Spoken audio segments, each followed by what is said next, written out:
হয়, কাইলৈ মেঘদাহ পৰ্বৰে 5 দিনীয়াকৈ উত্তৰ গুৱাহাটী দৌলগোবিন্দ মন্দিৰত আয়োজিত হৈছে ফল্গু উৎসৱ।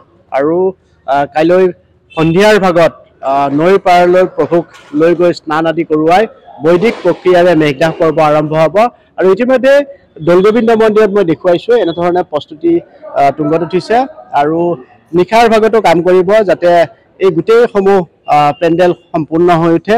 আৰু উত্তৰ গুৱাহাটী দৌলগোবিন্দ মন্দিৰৰ আচলতে যি ফল্গু উৎসৱ এয়া বৰপেটাৰ সত্ৰৰ পিছতেই ক'ব লাগিব, বৰপেটাৰ দৌলৰ পিছতে উত্তৰ গুৱাহাটী দৌলগোবিন্দ মন্দিৰৰ এই দৌল উৎসৱ। আৰু এই দৌল উৎসৱত প্ৰায় 5 দিনত লক্ষাধিক ভক্তৰ সমাগম হয়। আৰু আমি পোনে পোনে উত্তৰ গুৱাহাটী দৌলগোবিন্দ মন্দিৰৰ পৰা দেখুৱাই আছোঁ। কাইলৈৰ পৰা 5 দিনীয়া কাৰ্যসূচীৰে দৌল উৎসৱ উদযাপিত হ'ব। আৰু পুৰোহিত আছে, যদি অলপ মংগলাচৰণ হয়। ओम नमो नारायण श्री विष्णु ओम शांतकारं भुजगशयनं पद्मनाभं सुरेशं विश्वधारं गगनसदृशं मेघवर्णं शुभंगं लक्ष्मीकान्तं कमलनयनं जुगाभिनन्दनं वन्दे विष्णु भवभयहर सर्वलोकैकनाथनं कस्तूरीतिलकं ललाटपटले वक्षस्थले कौस्तुभं नमो ब्राह्मणदेवाय गोब्राह्मणहिताय सजगद्धिताय श्रीकृष्णाय गोविन्दाय नमो नमः। प्रभु भगवान क्लीं गोविन्दाय गोपीजनवल्लभाय सह এই মন্ত্র উচ্চারণ করে প্রভু ভগবান এই 5 দিনীয়া কাৰ্যসূচীৰে আমাৰ দৌল উৎসৱ পালন কৰা হ'ব উত্তৰ গুৱাহাটী ৰজাদুৱাৰবাসীয়ে। প্ৰভু ভগৱান ইয়াত অগণন ভক্তৰ আগমন হয়। এই ভক্তক এই 4 দিন অন্নদান কৰা হয়। আৰু ইয়াতে পূজা যাগ যজ্ঞ আদি সকলো বিভিন্ন ধৰণে কৰা হয়। আৰু লগতে বহুত যাত্ৰী আহি প্ৰভুৰ চৰণত সেৱা অৰ্চন বন্দন কৰি ভাৱ ভক্তি জনায় আৰু তাতে প্ৰভু সন্তুষ্ট হৈ তেওঁলোকৰ মনৰ বাঞ্ছা পূৰ্ণ কৰে। আৰু উত্তৰ গুৱাহাটী দৌলগোবিন্দ মন্দিৰৰ যি দৌল উৎসৱ আচলতে অলপ ব্যতিক্ৰমী, কিয়নো বৰপেটাত যি ধৰণে বৰপেটাত দৌল উৎসৱত সাধাৰণ মানুহে ফাকু খেলে, ইয়াত সেই পৰম্পৰা নাই, কেৱল প্ৰভুক ফাকু দিয়া হয়। আৰু এই 5 দিনৰ কাৰ্যসূচীত আচলতে লক্ষাধিক ভক্তৰ সমাগম আৰু গোটেই ভক্তক আদৰিবৰ বাবে মন্দিৰ পৰিচালনা সমিতি সাজু হৈছে। আমি পোনে পোনে জানিম কেনেধৰণে আদৰিব ভক্তসকলে। ধন্যবাদ। আমাৰ 5 দিনীয়া কাৰ্যসূচীৰে অহাকালিৰ পৰা আৰম্ভ হ'ব 13 তাৰিখৰ পৰা 17 তাৰিখলৈকে। এটাকে এই 5 দিন আমাৰ প্ৰথম দিনাখন কাইলৈ হ'ব মেঘদাহৰ পিছত দৌলত উঠিব গোসাঁই। আৰু পিছদিনাখন মহাপূজা, 14 তাৰিখ মহাপূজাৰ দিনাখন আপোনাৰ আমাৰ ইয়াতে ফাকু নেখেলে, গোসাঁইক ফাকু দিয়ে। তাৰ পিছদিনাখনৰ পৰাহে আমাৰ ইয়াতে ফাকু খেলা হয়।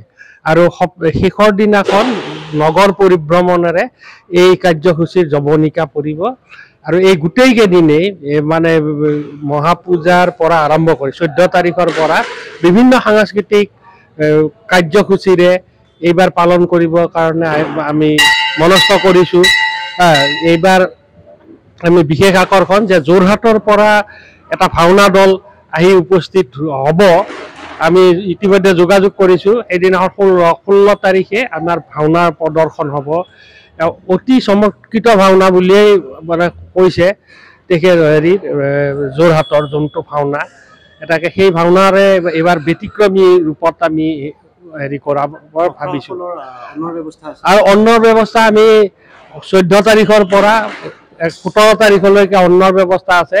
আমি আশা কৰিছোঁ যে প্ৰতিদিনে আমাৰ 25,000 মান মানুহ হয়, 25-30 হাজাৰ মানুহৰ সমাগম হয়।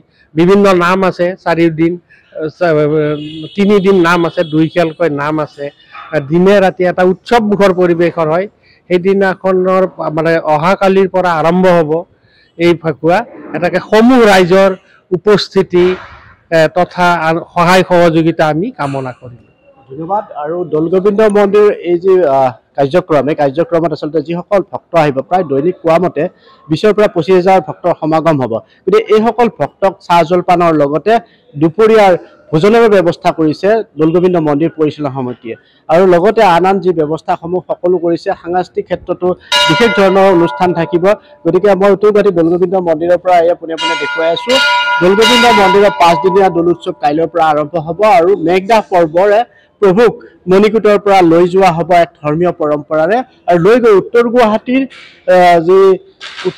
নৈৰ পাৰত আচলতে প্ৰভুক স্নান কৰাই যথাবিধ নিয়ম অনুসৰি প্ৰভুৰ আচলতে স্নান কৰাই কিছু পূজা অৰ্চনাৰ পিছত পুনৰ প্ৰভুক আনি সিংহাসনত অধিষ্ঠিত কৰিব আৰু তাৰ পিছতে 4 দিনীয়াকৈ এই যে ফল্গু উৎসৱৰ কাৰ্যসূচীসমূহ চলি থাকিব আৰু উত্তৰ গুৱাহাটী দৌলগোবিন্দ মন্দিৰ পৰিচালনা সমিতি ইতিমধ্যে সকলো সাজু হৈছে আৰু সাজু হৈছে ইয়াৰ যে মণ্ডপ বা আন আনুষংগিক যিসমূহ ব্যৱস্থা সেই ব্যৱস্থাসমূহ যুদ্ধকালীন গতিৰে কৰি থকা হৈছে গতিকে উত্তৰ গুৱাহাটী দৌলগোবিন্দ মন্দিৰৰ এই যে ফল্গু উৎসৱ বৰপেটা ফল্গু উৎসৱৰ পিছতে সকলোৱে দৌলগোবিন্দ মন্দিৰৰ নাম লয় আৰু প্ৰত্যেক স্থানৰ পৰা সৰ্বভাৰতৰ পৰা ভক্তসকল আহি ইয়াত সমবেত হয় প্ৰভুৰ আশীৰ্বাদ লয় প্ৰভুক সাকু দিয়ে আৰু এই 4 দিন আচলতে প্ৰভুৰ লগত একেলগে প্ৰভুৰ বন্দনাৰে ইয়াত মুখৰিত হৈ থাকে আৰু প্ৰভুৰ আশীৰ্বাদ লৈ সকলোৱে ধন্য হয়